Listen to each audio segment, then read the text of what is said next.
Hey, what's up, Bootstrappers? This is Ryan Nickel coming at you with another episode or another coaching tip, number 76. All right. So, just got another one in the books. Just left a cleaning crew. They're cleaning it out right now. But I found a property earlier this week. I found a property driving for dollars. Imagine that, driving for dollars. I found a house. Talked to the neighbors. One neighbor told me to get off his yard before he asked me up.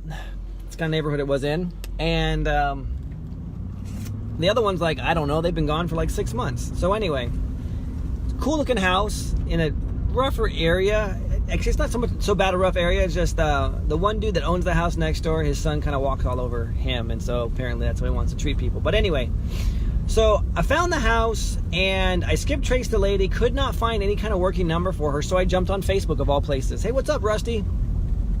Jumped on Facebook and found her profile. Messaged her, didn't get any response back. What's up, Eric? So I'm like, you know what?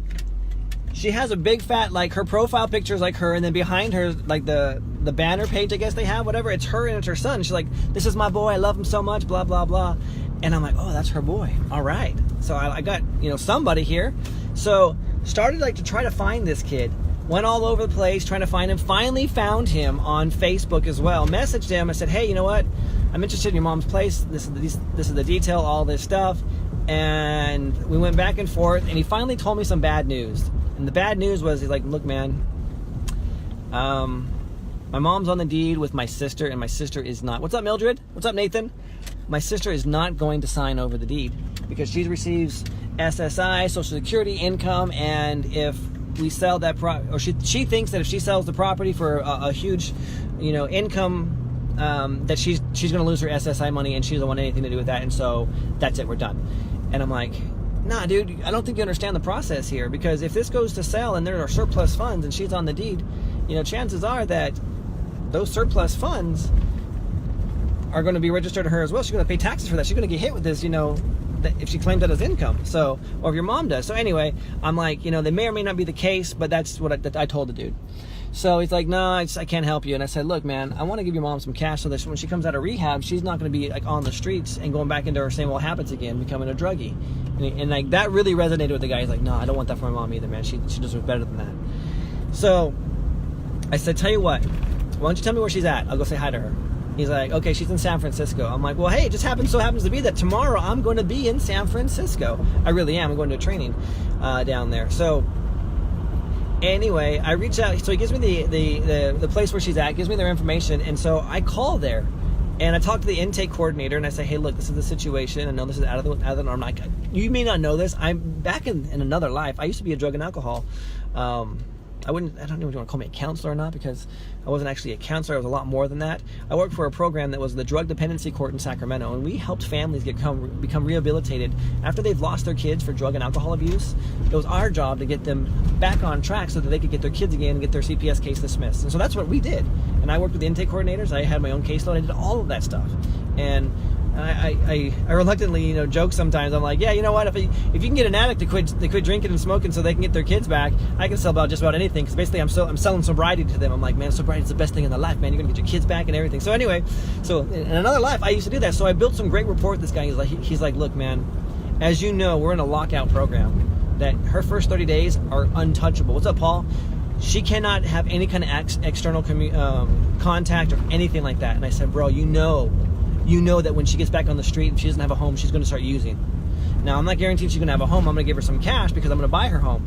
And if I can give her some cash and to get on a place, a fresh start, she's not going to use. Or her likelihood of using is going to, not be as much, as high. I know you want her to succeed as much as I want to be able to help her succeed and still make a profit for myself.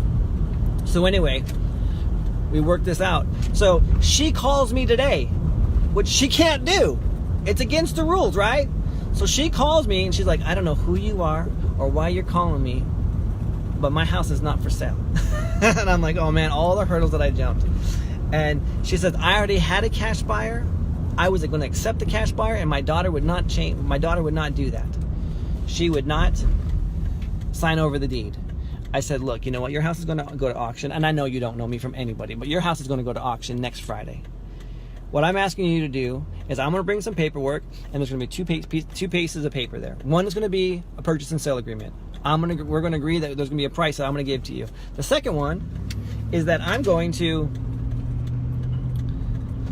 there's a sheriff behind me. Gotta make sure I do the speed limit now. Or I'll just pull over and let him go. That's what I'll do. Hold on, hold on.